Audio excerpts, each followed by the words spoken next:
So very interesting topic she's going to touch on today, and what companies can be doing to improve and better our development programs. So without further ado, Melissa, welcome to Rotary. Thank you.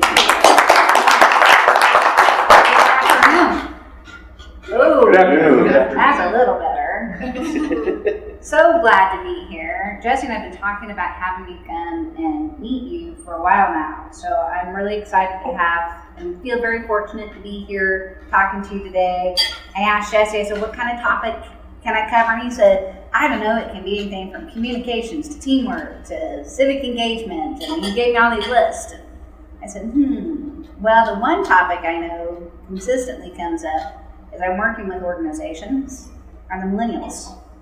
There is such a disengagement that's occurring among the generations. It's fascinating to me. And I've had the pleasure of being around millennials, working, recruiting, training, and coaching millennials for the last 12 years.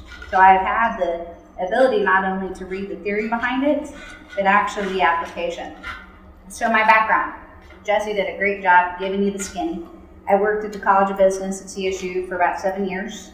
I helped coach MBAs, undergraduate, graduates, alumni, and I came in 2008. So in 2008, what happened? Yeah. So our numbers of people needing help went up. It was staggering, the number of people that were returning back to trying to get some assistance. So in the process, was able to convince the dean, hey, we're seeing more and more people. There's a need. It impacts your placement rate. We need to be further developing this. And in the process, my roles shifted, and I got the opportunity to work with organizations like Jesse's because they needed support in how do we recruit this talent? What are things they're going to be looking for? So I was able to start developing, that's where my business came from, developing different training and coaching and recruitment and retention strategies for organizations so they could engage the generation a little bit more successfully. So when I do presentations, I will tell you I usually ask two things. Take a guess what the two things I ask the audience for. Participation. Participation's good, which usually comes in the form of laughing at my bad jokes. Love the fact that that's how we start this with the Rotary Club. I'm already feeling like I'm at home.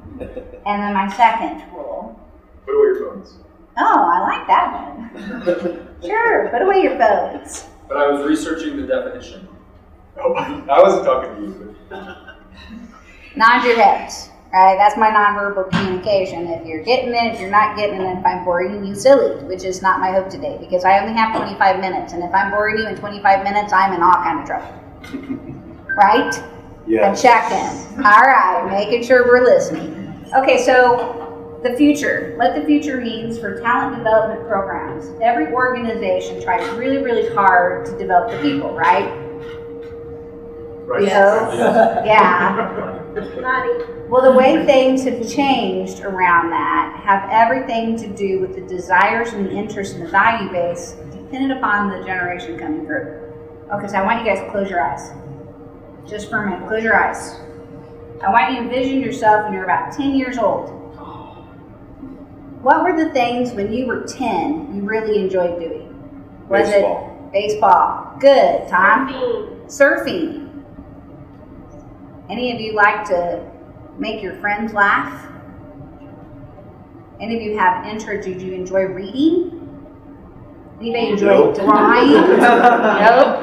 Can't vision that. Okay, open your eyes. The really cool thing that no one really understands is the things that you're interested in when you are young are typically going to be the things you're interested in when you're older. Okay, so it's called a strength or an interest. Okay, so with this generation, we have to really, really, really talk. Why does it matter that we need to be appeasing millennials? Okay, because that's basically how people are feeling. Why do I have to change my systems for them? How come they can't mold to us? Well, oops. Well, that's not good. Very good. Did it click off? Okay, let me go back. Iron after beef. So in May of 2015, they found that now millennials for the first time are the largest generation currently in the workforce. They have 85 million millennials. Baby boomers, i.e. the name, are now 79 million. Okay? So what does this mean? Huge generation gaps. Huge generation gaps, yeah, absolutely. The most scary one to me, which just right in your face, by 2026, 75% of the workforce are going to be millennials. So I had an accounting firm that came to me and they said, "Hey Melissa, we can't keep these kids in our firm." And I said, "Oh, really? Tell me more about that." They stay for about 2 years and then they go. Okay, well, do I have any accounting firm Rotary members here? No, he's due taxes. I like that. That's good, Todd. I might just call you in when I need more jokes to be told in my presentations. You don't want that. No, I was gonna say, yeah, that sounds good. No, but not the case. Okay, good to see you guys know each other so well. So the accounting firms typically would have you start an associate, then you go to senior associate, then you go to manager, then you go to senior manager, and it's a very systematic process, 3 to 5 years, set process, right? Well, the millennial generation are looking for a different type of experience than what my generation went through. My generation, you work hard, you earn it, you get promoted, and that's the process that you go, and there's a timeline that goes along with it. That's just the way that it was when I was in my 20s and the way it is now, right? But for the millennials, they're looking for a very different experience. I'm going to talk about the experience.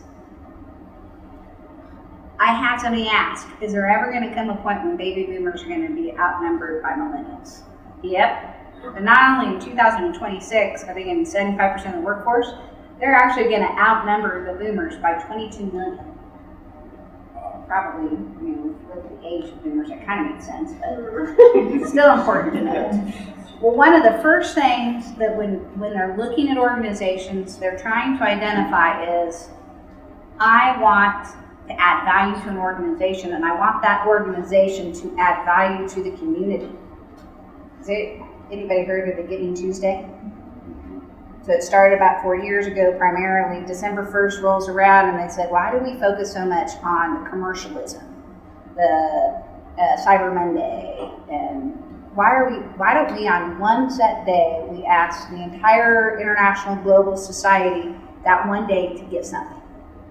Okay, well that really resonates with millennials. So when I coach organizations, I say to them, how do you market what you do outside of the day-to-day work? How do you market, like the Rotary Club, right? The Rotary Club, that's a significant part about the Rotary, right? To be and give back to the community. Those are some of the same questions that millennials ask as they go through the interview process with different organizations. So organizations need to be making sure that they know and say and identify how they are looking at ways to give back. Okay, so description of Tuesdays. This is a cute cartoon. Remember, I have a bad sense of humor, so if you don't agree, it's okay. We need to foster more of a startup culture to drive innovation. So we get to dress casually, work flex hours, feel that our work is valued, and get equity in the company. What would be the name of a culture where people work hard but don't get any of those things you just mentioned? The question of culture started coming up about 8 years ago. And people started saying, I don't want to just go work and earn 3 to 5 to 7 years to get the promotion. What's it going to feel when I walk in that organization? Is it a formal? Is it informal? So the concept behind cultures become more and more prevalent. I don't know about you guys, but when I was in my early 20s, I wasn't asking, so what's the culture like here? I was asking, what are the promotional opportunities? Okay, because the values change and shift depending on the generation, but also what's going on in that generation. In 2008, when things crashed, what do you think the top value was for the students that were looking for work? Stability. Stability. Tom's totally right. He earns the golden star for the day. Stability was the number one question was asked because many of them were watching their parents losing their jobs. And they didn't want that. They wanted an organization to be stable. But culture is typically the second thing students will ask. They'll identify organizations that they feel will be around, but they're also asking questions about the culture of the organization. Any questions right now? I have a question. Yeah. That I hear all the time, and it goes to that stability. You always hear, I don't want to hire millennials because they move in 2 years. But then you hear, well, I want to go to a company that has stability. So how is that, like, is that something that you work on a lot, like that bridge? Oh, I'm so proud of you. That is part of our problem. She got that. You get 2 stars, that's fine. Just keep laughing at my bad jokes. And we'll be good. Okay. Yeah, that's part of that disconnect I'm talking about. It's fascinating. Well, the reason that they're leaving in 2 years is because organizations aren't redefining their talent development programs. And in the process, millennials think they have certain skill sets that they don't really have. And so if you can identify ways to address those skill sets to build them for being future leaders while at the same time creating a different approach to the future talent development programming, you're much more successful and they stay. Okay, so there's a firm in Tulsa that I've been working with. Okay, and they had this really weird gap in retention issues. Their retention went from 92 to 78. And it was primarily had to do with this transitioning out. Well, they started to go look at how they did their talent development programming, and they now are back up to 89% in their retention. And they're approaching them differently. They spent time to figure out what their culture actually is. You ever heard of appreciative inquiry? Appreciative Inquiry, it's fabulous. It's a great book, talks about really pulling out from people the themes of the organizations and why they stay there. And then once you identify those themes, then you redefine the definition, the brand almost for the organization. That it's not based on the leadership, it's based on the people.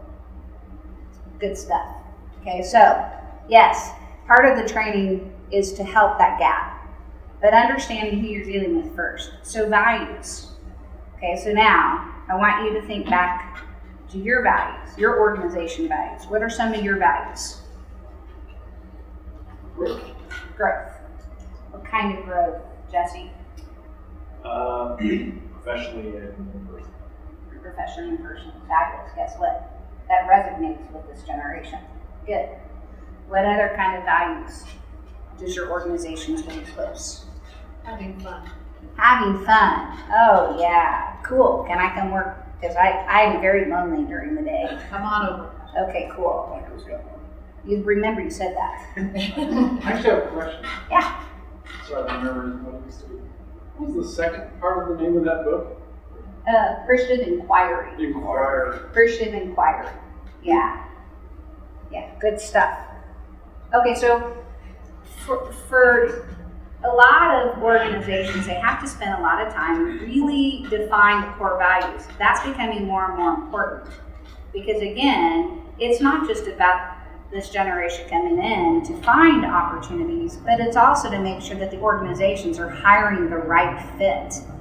Because as from a recruitment perspective, if you spend all this time and you recruit the millennials and you create a talent development program that just kicks butt, that's great, but guess what? What happens if you actually find someone who doesn't fit within your organization's core values? What happens anyway? Typically, they become unhappy, they get disengaged, and you end up losing them anyway. So what I always advise is you're looking at your talent development program, define exactly what your core values are, and in the interview process, make sure you're addressing that so there is a good fit both ways. Skills. You want to see something really crazy? Okay, so this so resonates with me. I don't know if any of you have teenagers, but I have to stay home tonight and help my dad with this new camera phone. We need to delete 750 pictures of his hand. I get a new phone, what do?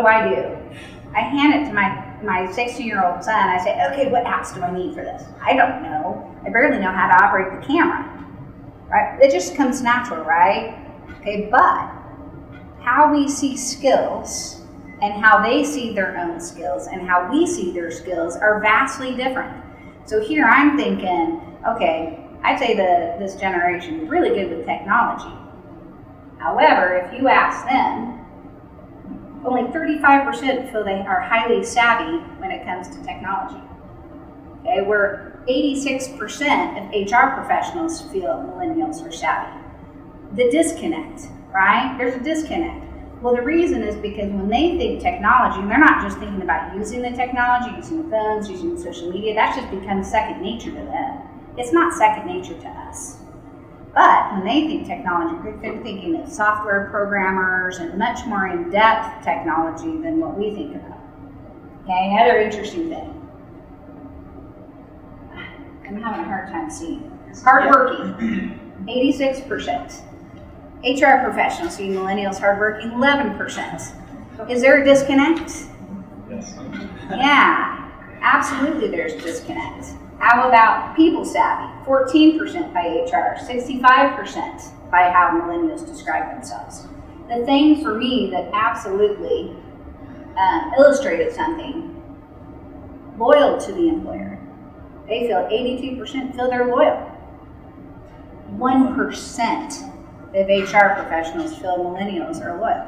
What is the top one? I didn't hear you. Oh, people savvy. Savvy. Savvy.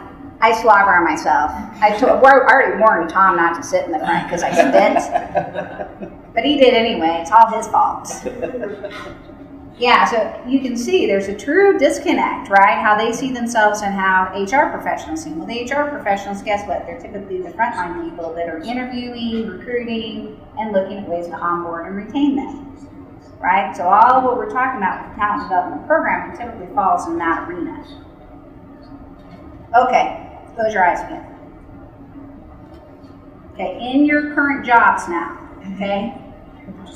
In your current jobs, I want you to think of an activity that really excites you.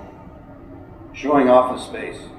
Showing office space. How come, Tom? Does that mean positive bottom dollar? Yeah, it means that I get new customers. It means you get new customers. Okay. I get to go talk to people. You get to go talk to people. That's the activity. What are other things you guys get excited about? Coaching rock stars. Coaching rock stars. Okay, coaching would be the activity. Now, what do you do in your current roles that drain you dry? That you go home and you now have a huge headache, or you're super stressed, you're exhausted, all you want to do is go lay down. What's one activity that just drains you dry? Anything to do with technology. Anything? Oh, which is why we're going to hire a video person. Exactly. Hey, smart. Way to be innovative with that. Anything else? Yes. Managing employees. Managing employees. Tell me more specifically, what about managing? It's just communication. Yes, I get that. I actually hear that a lot. Yes. Okay. If you haven't opened your eyes, which I think most of you did anyway, open them. Okay. Here's the cool thing, that because of this generation, it's brought more and more into discussions. Strengths. What are our strengths? Okay, so Jesse said the reason that I started this business is because I'm passionate about it, right? Okay, well the reason is because the job I did before, we do 37 events in a semester. And guess who was the one doing the events? I hated it. Highly skilled at it, hopefully, right Jesse? Yes. Highly skilled at it, but drained me dry. First thing I did when I got home is I either did a shot where I flipped open a bottle of wine. Not a healthy way to deal with it, right? No, I guess it depends on our definition of healthy. The wine probably more so than the shot. But what they do, what's been identified as part of work now, are people's strengths. Well, if as an organization, as part of your talent development program, if you can identify for your people and get them into their strengths 85% of the day, what happens? They're gonna be rock stars. They're going to be rock stars because they're going to be much more motivated, which means they're not going to be calling in sick, which means they're going to show up on a more regular basis. They're going to be more engaged. They're going to have a higher retention, which saves the organization money. So strengths more and more is becoming part of the discussion in the talent development program. And it has a lot to do with this generation. Okay, how to navigate careers. It's the other part of the discussion. So when, say 20 years ago, you were looking for work, how can you identify your first job? What your parents did. Your parents identified your first job. So you just went and you just did. Well, I think back in the day, you often followed in the footsteps that they placed. Yeah, good. What's reasons you went into your first job? You just needed a job and you found one and you just did it. Ah, yes. The whole topic of career, matter of fact, the whole idea behind career coaching really started about 15 years ago. We just went and found jobs. We found things that we were good at. It didn't necessarily mean we enjoyed it, right? I'd never be an accountant. I wish I could say I'd be good with the numbers, but I'm not even that. But people typically back in the day found work, found a job, did what was required, looked for the next promotion. That's our progress. That's part of the problem with what's the disconnect. It's because that's not just all that they're looking for. They're looking for an experience. They're looking for an overall career. Well, career means an interest or something that you've got strength in. It's with an organization that aligns with, from a cultural perspective. You have a value base, a core value that aligns between the two. And then assistance in navigating your career opportunity inside that organization. Does that make sense? That's the way it should be. Yeah, it's the way it should be, right? So here's the positive that's come from this generation. It's this. Yeah, absolutely, it's this. They want a career plan. We all want a career plan. Let's be real. So Bank of Colorado, I love Bank of Colorado. They have been so good to me. They said, hey, Melissa, we're going to put together this leadership development program. I said, cool. And I said, can you help? And I said, yeah, of course I'll help. Sign me up. Not only did they allow me to develop and help develop the content for it, but what we were finding in the participants were wanting this. So I went back to them and I said, hey, could we create a leadership profile that it basically would be the start to their career plan inside the organization, and then allow me to coach them with it. So hire me as an external coach, work with them, and then teach them, because the generational problem is they're not good communicators, even though 86% believe they can. So let me coach them on how to communicate effectively to share this with their managers. Bank of Colorado, super cool, they got it. They're like, yeah, makes sense. This was their favorite aspect of the participant, because it was all about them. What was one of the biggest complaints about this generation? It's all about them. It's all about them. They're entitled, right? So the plan, it's all about them, but it also helps the managers identify inside that individual what excites them, how they prefer communication, leadership considerations, and areas of growth. So they really, really resonate with career plans. Any questions? 2 more minutes. Watch how quick I can be. Rotational programs. Okay, trying out different chairs. That's a way to keep them engaged. Okay, so with the accounting firms, that was my recommendation. If you guys ever considered rotating them so they're trying different things, you're not necessarily promoting them, but they're feeling like they're getting something new. So those are some strategies that some organizations are beginning to put together rotational programs. Mentorship. They like a formalized mentorship component. Well, do we have time really in the day to fully be mentoring? Not always. So sometimes organizations can look within the organization, yes, you can create a circle of influence. It's not on all one person to be a mentor. You can also hire somebody outside to come in to help mentor. Performance evaluation. The process is changing. So back in the day, we get a performance evaluation, it's a checklist, right? Did you do this? Did you not do that? They want more. And actually, what they're finding is they're not the only generation who want more. In that performance evaluation, it's not just about how you should improve. It's about how we get you from good to great. And what are other activities and ways we can engage you inside the organization that will keep you more engaged, so you have a higher retention, means less money out the door for more recruitment. So how they assess the performance evaluation process is beginning to change. So culture, values, strength-based approach, career plans, training, rotational opportunities, mentorship, evaluation of current performance evaluation processes.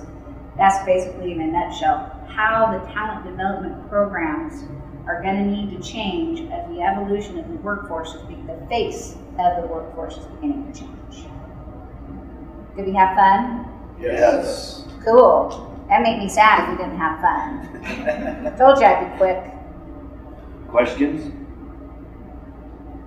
So, in your research, then, what is it about that generation that's, we do call them this entitled generation, and they're the trophy generation, who everybody got a trophy, and we stopped doing field day because we didn't want to hurt anybody's feelings, and everybody got a ribbon. So, in your experience, what is it about that generation that has brought them here that we're having to consider them to be different? Okay, so I love your question. And I really spent some time trying to figure this out, right? I'll give you a great story. I had a student. He worked really hard to get himself in the FBI. You guys know the FBI process for interviewing is crazy. Probably one of the most tedious, difficult process to go through. This young man, he got it. He got the job offer. He worked months and months and months to get that. Came in my office a week later. Looked like somebody had run over his dog. So what's going on, Craig? He's like, well, I lost my job offer. How come you lost your job offer? My mom called the recruiter and told him that they weren't offering me enough money. That's part of the problem. Jesus. So I think that the reason that Helicopter.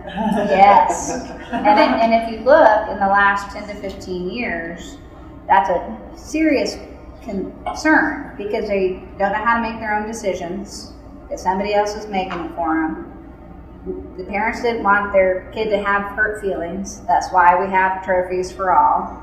So I think that you see something from a parental that created a lot of the entitlement generation.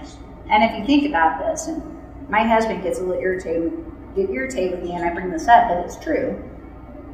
My mom was home. She had the luxury of not working, okay? She didn't work until I was a sophomore in high school.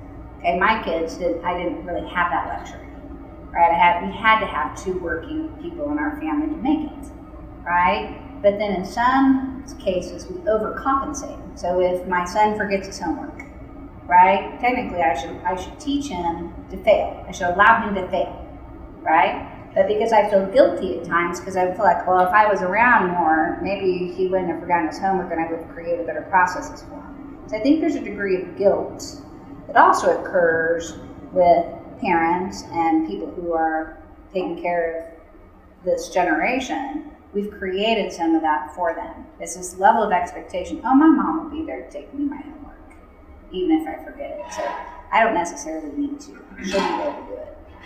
And thus we have this generation. I have the other crazy, gosh, it's so crazy. I'll give you one more great story. I got a call from a company, and it was a construction company down in Arizona. And he said, Melissa, I have a student here, and I don't know what to do. She's about to interview for this internship, and this internship interview, she's brought her dad. What? I have got to tell you guys, I've never in the history of doing this work, if I ever had an employer call and say that a parent actually showed up with his daughter, son, either. So, wow, gosh, I don't know what to tell you, Tom.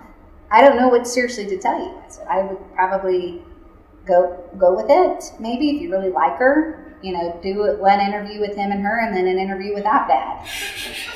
He's like, yeah, actually, I think I'll do that. Okay. Shocked. He hired her. He hired her. And they changed the recruitment process. So then what they did, because they saw with this generation, especially if they're trying to recruit more women in construction, right? They decided to add a part of their recruitment process to be an open house. First, for parents and students, so the parent could see the kind of organization they were in and entrust him with their kids. And then the second round with the interview just directly with their students. Fascinating. But to answer your question, I really think that has a lot to do with why. Yeah, it did to me too. But So that's now, what's so important is that we have to sort of be creative, because I do HR and building culture, and, you know, I got the baby boomers, I got millennials, and the baby boomers are like, why do I tell them happy birthday? You know, they work here, they get paid, and I mean, let me go to your question, the women love that stuff, and it's fun, and so people got to start getting a little bit more open, because it's Yes. just what it is. Like, Yes. it's trying to. I agree, and it's got to be both All right, ways. so- Exactly. Melissa's gonna hang out for a few minutes. I know some people need to get out of here. I will say that was very valuable information. I know we're looking at it even from designing office space now, how it's changed with the millennials. You know, it's not necessarily the workspace and the offices, it's changed. And so it was a great conversation. And I will say, her son called right before, and he just got in an accident just right now, and she let him deal with it. So see, you're I did. just said, hey, deal with it. So we appreciate you coming and staying and Yep. not rushing off. Nice to meet you. Thank you. Insurance rates. All right.